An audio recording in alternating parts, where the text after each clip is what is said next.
I'm finally out of my lazy girl era. Thank goodness. I am usually not a lazy girl, but I was home for the holidays and I kind of slowly got into a little rut. So if you're currently in your lazy girl era, we're going to get you out of it. I have 4 different areas that we're going to talk about today that we're going to tackle little by little. And as long as you work on these pieces, then your lazy girl era is going to be behind you. And we're going to be vibing and thriving. And before we get into it, I just want to say hello. My name is Mia, for those that don't know me. I started this YouTube channel for fun, but also to help others in certain areas like personal finance, moving to New York City, entertainment, you know, whatever it may be. So if you would like to see more, subscribe. And otherwise, let's get into it. Now, there is a little bit of overlap between these, but for the most part, there's going to be 4 different areas that I want you to focus on. Your mental health, of course. Your physical health, that's a given. Your finances, or like your monies. And the last one's gonna be like your social life. When you're in that like lazy rut, I feel like the 2 biggest pieces in the mental part of that is 1, stress, and 2, your confidence. So to tackle your stress, what I usually do is I will write down a whole list of everything that is stressing me out. Little things add up and it creates like a bigger issue. So you're just gonna sit down and write everything out that's been bothering you that you have to do.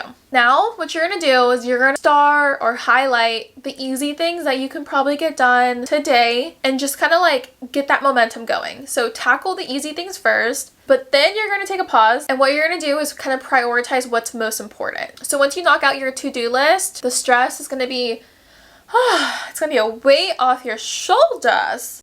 The second part of like the mental health component of you in your lazy girl era is your confidence. When you're lacking confidence within yourself, things kind of start to crumble little by little, and you need to have that confidence to kind of get you up and back to normal. And I think the biggest way that we lose confidence within ourselves is letting ourselves down. So we set these goals for us and we don't follow through with them. You kind of hurt your self-esteem and your confidence. Like, no one else cares that you made your bed today, but because you didn't make your bed, you kind of like hurt your confidence a little bit, you know? And then that leads to like a mini spiral. So do you ever feel down because you ate like the entire bag of cookies? I've been there and I've done that. Oh, I just love cookies. Do you ever feel down because you took 3 days off of working out and maybe looking back, you're like, I could have worked out. Yeah, like that's my bad. And then you kind of feel bad about yourself because you know that you can like be better, you could have done better, but you didn't, and that hurts your confidence. You can get your confidence back. It's just gonna take a little bit of time. What you're gonna need to do is follow through with what your goals are. If you wanna have a clean apartment, you need to set some time to clean, and then you're gonna clean away, and then you're gonna feel so good. But essentially, just don't let yourself down. You can't let yourself down because then your confidence is gonna come down. You need to stick to your goals and really push through and find that like that discipline to really get you going. But once you stick to like what you want to do and you follow through with it, you're gonna build that self-confidence again, and you're gonna feel great about yourself. You're like, yeah, I woke up and I'm in my bed, like I feel so good. And all those little things that you end up doing for yourself, it just adds up to this really confident person at the end of the day. So be accountable for yourself. The second part is your physical health / your physical environment. Okay? Hear me out. We've heard it before. Working out releases those endorphins and you just feel good about yourself, right? That is true, and that is a point that I have to make. Working out will make you feel better and it'll get you out of that lazy momentum that you've been building. But the one thing is, if you don't actually like working out, you're not going to stick to it. So what I want you to do is find something that you actually enjoy doing. And how are you going to find something? You have to try things. So for me, I was always a gym girly. I'd always go to the gym and then I would take 2 weeks off, I take a month off, and I was never consistent. And then one day I found Legree, or also known as like Pilates, but it's like Mega Reformer Pilates, and I've been hooked ever since. So it's been a year and a half since I started doing Mega Reformer Pilates, and I've never been so consistent in my life working out because I actually enjoy doing it. Like, even if I get into like a lazy girl rut, I still go to Pilates at least once a week. And Pilates won't be for everyone. Okay, we all are different and we all have different interests with working out, but I want you to try different things and see what you end up liking. Here are some ideas. So you could do Pilates if you want to be a Pilates girly. There's Mega Reformer and then like a regular Reformer Pilates. There's also mat Pilates, which I love. I love a good heated mat Pilates class. There's bar, there's cycling, there's boxing classes, yoga, whether you do like normal yoga or hot yoga. Or you could just go to the gym. Like, maybe you actually enjoy going to the gym. There's plenty of options, but you need to try a little bit of everything to figure out what works for you. Also, if you tried something in the past and you didn't like it, I would recommend maybe trying it again at either a different studio or with a different instructor. It really depends on who your instructor is. And I think the studio kind of gives a vibe of whether you feel comfortable or you don't feel comfortable after doing it a few times. I think no matter what, your first time doing any workout class, you're going to feel entirely uncomfortable, you're going to be confused, but give it a chance. Keep trying it and you never know. But if you really like tried it and you don't like it, then like stop going and try something else, you know? Okay, I'm going to take this clip out really quick because I need to let my head breathe a little bit. Now, the first time you work out, you're going to feel good after, right? And then that high kind of goes away. So I need you to be patient. Stick to it. Set some like timeline goals in your mind. I'm going to work out 3 times this week, 3 times next week, and at least 4 times the following week. So set some goals for you to follow. And then before you know it, you're going to build like this workout like momentum where when you don't work out, it's going to like feel weird. And that's the best. Now with working out comes eating. I know. We've heard it before. We've heard it a million times. I'm not telling you anything new. And we're going to breeze past this because you heard it way too much. But just eat healthy. For me, I'm not really a cook, so eating healthy is a little tough. So here's some things that I do to kind of stay in a healthy range, how I choose healthier options when I eat bad. So I love TikTok for like food recipes that are healthy but easy to make. I have an air fryer, so I love air fryer type of meals. I kind of stick to pretty much the same thing every single day. I have like only 2 breakfasts that I've been eating for the past few months. I do Greek yogurt, granola, frozen fruit. I used to do fresh fruit, but then it would go bad, so I do frozen fruit now. And then I do some scrambled eggs with a little bit of goat cheese, and sometimes I chop up like peppers, and that's it. I only rotate between 2 different breakfasts. You're gonna have to find something that will keep you consistent with eating somewhat healthy. I have the biggest sweet tooth. I can eat a whole bag of cookies. I can eat a pint of Ben & Jerry's in an entire day, like break it up for breakfast, lunch, and dinner/dessert. What I do is I try to find alternatives. I love sliced apples with peanut butter. It is delicious. And another alternative that I just recently got was Fruity Pebble flavored protein powder, and I put that with some milk and half a frozen banana. It tastes like ice cream. It's like literally drinking a milkshake. It is so delicious. And if you do eat bad, so for example for me, I love macaroni and cheese, which sounds weird because I'm 29, but I like the Bonza, the chickpea pasta. And they have a macaroni and cheese option. Although I am eating macaroni and cheese, at least it's like high in protein and made from chickpeas. Also, another way to kind of take care of your physical health are by vitamins, your probiotics. I love a good greens juice in the morning. It's like the little powder. I personally kind of rotate between Skinny Fit greens juice, which they have different flavors and they taste amazing, and also AG1. This is not sponsored. I just have been trying these 2 and I really enjoy them.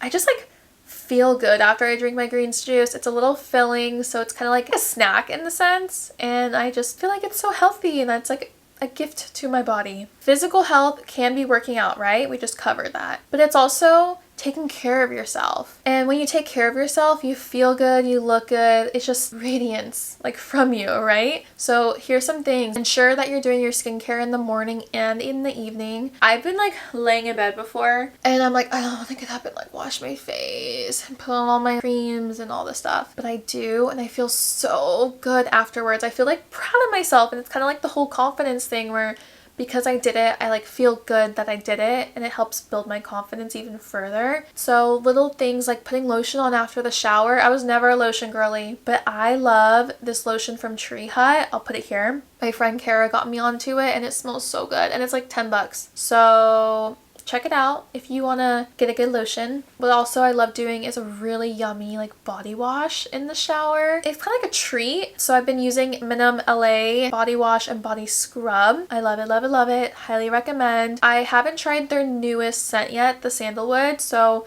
I'm gonna get that one next, and then I'll let you know how I like it. And most importantly, and this is the bare basics, shower every day. I understand us lazy girls, some days we didn't work out, we didn't really do much, we're not really feeling that motivated, and you don't really want to shower. But I promise you, if you just shower, you're gonna feel so good after. You're gonna do your skincare, you could put your lotion on, and you just like feel like you accomplished something for the day. I promise you, you will feel so good after. So please shower every single day. It is not only for your physical health, but it's for your mental health as well. And I know it sounds like a basic, yeah, shower every day, but hey, coming from someone who sometimes gets lazy and doesn't want to shower, this message is for girlies like me, okay?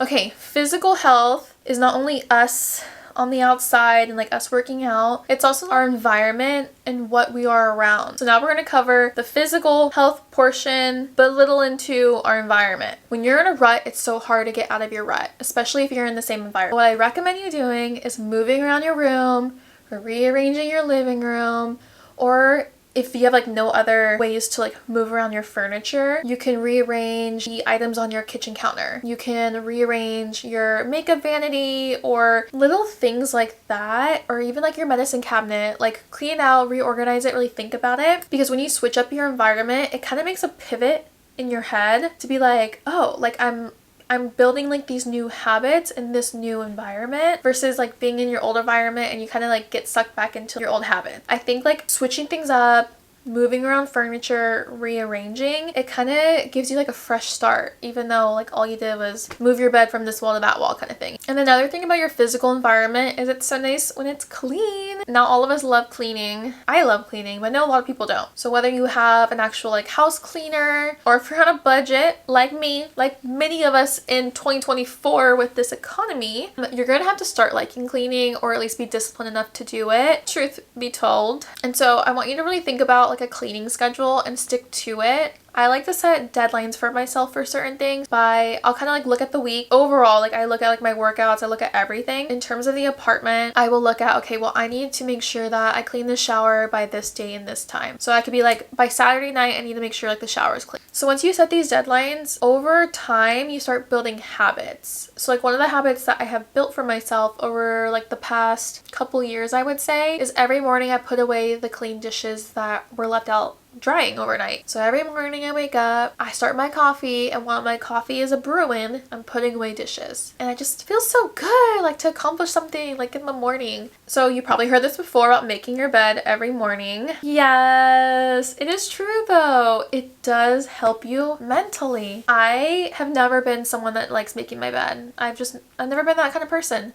Ever since I was a little girl, my bed was never made. I made it a goal of mine this year to start making my bed every morning, and I'm 3 weeks strong since I've been back in New York, and I make it every morning and I feel so good. It's just like that little accomplishment, and your bed is so big. Like it takes up so much room in like your bedroom, and so when it's made, it almost like makes your whole room look clean like instantly. So I highly recommend making your bed every day. For me personally, I like to let it like air out a little bit like when I get out of bed, because you know like our bodies have so much moisture and like heat and whatnot. So I always let my bed kind of like air out, but then like I make it. So like I'll drink some water, take Louis for a walk, then make my bed. So by then it got its fresh breath of air. The third part, and the topic that everyone hates talking about, I'm sorry, but not sorry, is your money / your personal finances. You cannot feel good about yourself when you have no idea what's going on with your bank account. If you feel scared to log into your bank account, then how are you supposed to be like your best self? You know, like we're trying to get out of our lazy girl era. We're trying to go and be our best version of ourselves, but you can't if you aren't aware of your money. Money's not the most important thing in the world. Like I'll give you that, but it is important in like our overall well-being, because we have to pay our bills, you know. that's just the way life is. Like, we have to pay our bills and our taxes. If you are ever scared to log into your bank account to check your credit card balance, then what I need you to do is to start logging in and looking at it more often. The reason why you kind of feel scared to check your bank account is because you haven't looked in a while and you're like, uh-oh, like I don't know what it's gonna look like and I'm a little nervous. I was always like that for the longest time, but I had this class one year and we had to track all of our spending for 2 months. And that was the most eye-opening experience I ever had. And from that point on, I was able to really understand like what I was spending my money on, where my money went, and that slowly put me on the path to being financially better than what I was, which was spending my money like no one's business and not saving for my future like whatsoever. So if you're scared to log into your bank account, what I want you to do is track your expenses for at least a month. 2 months is actually more ideal. Well, I've been tracking mine since 2019 actually. So I have every single month since January 2019, every single penny that I've spent, every single penny that has came into my life. But it didn't happen overnight. Like, it's just been day by day. Day by day. So the first step is to track your expenses for at least a month. Then you're kind of have an understanding of like what you're spending your money on. I know society has been telling us like, oh, like our generation has it so bad. Housing prices are so high, salaries are so low, yada, yada, yada. So just spend your money. And I get it, but at the same time, I know that you can do better. You have to think of it as a journey. Like, it's step by step. Little by little, you will get there. The other thing I would recommend you doing is to look at all of your bank accounts, your credit cards, your loans, anything in regards to your money. Log into that at least once a week. I call these like my like financial like weekly check-ins. But to each their own. But I log into every single credit card I have. I log into every bank account. I log into like my retirement accounts. I log into every single thing every single week. It takes 2 seconds to log in, just take a peek, make sure everything looks normal, everything's moving along, you know? But that way you're like aware of where your money stands and you don't go like 3 months without checking your account and you're like, what the heck? Like, what's going on? Now, once you face your finances head on, you're gonna build confidence within yourself. And maybe you don't have like millions and millions of dollars, like that's totally fine. But if you can at least know like where you're at financially and where your money is going, then you're going to feel so much better and confident, and you're going to not be so down on yourself to where then you're going to revert back into like your lazy girl era. Okay, our last final section, your social life. I don't know if you've ever seen like videos of people interviewing the older generation and they're like, if you have one piece of advice, what would you tell your younger self kind of thing or whatnot? And I think the most common thing is surround yourself with loved ones. It's not about the material stuff. Your friends and your family are the most important thing ever. I totally believe that. I stand by that for sure. And I think that's why I put that into the process of getting out of your lazy girl era, is because when you surround yourself with loved ones, of your friends and your family, you're gonna mentally like feel good, and it's gonna like kind of fuel your soul a little bit, and that will help you get out of being lazy and onto being productive, being active, and just like feeling good about yourself. Now, it is exhausting to be too social, so there's a balance to everything. And if you're like me and you move to a new city and you don't really have a lot of friends and you're like, how am I supposed to be social? It could be like small little things. It doesn't have to be like a night out and like a dinner and like all this stuff. So let me give you an example. And this relates to how helping others and giving is honestly probably the best feeling that we can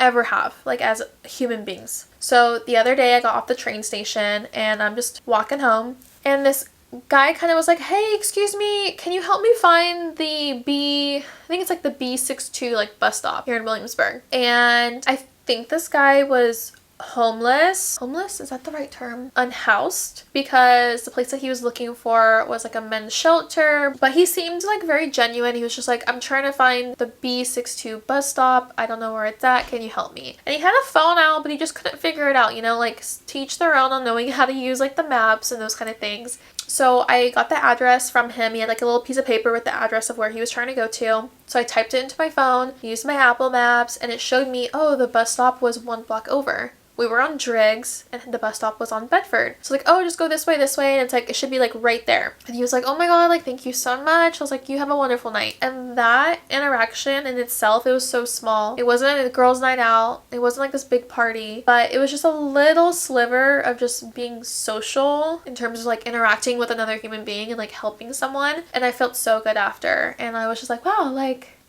I feel good. Little things you can do is you can go to a coffee shop and get out of the house and work. Maybe you don't talk to anyone, but at least like you're around other people to like have the opportunity to talk to someone. Maybe, you never know. Feel that little like social meter. There's plenty of options though, whether you have a ton of friends then you could just like hit them up, make an effort to hang out with them. If you have family, make an effort to see your family or talk to them. It doesn't always have to be in person, it could also be over the phone. The social piece kind of like ties back into like the first point, which was like your mental health. And once you're interacting with others and if you help others, like that's always a good feeling. It'll like boost you like mentally as well. And that's how you can kind of stay out of that like lazy girl rut, you know? And I hope you learned at least 1 or 2 things that you can do to help you get out of your lazy girl era. These have definitely helped me, so I hope it helps you. Thank you so much for watching and I'll see you next time. Bye.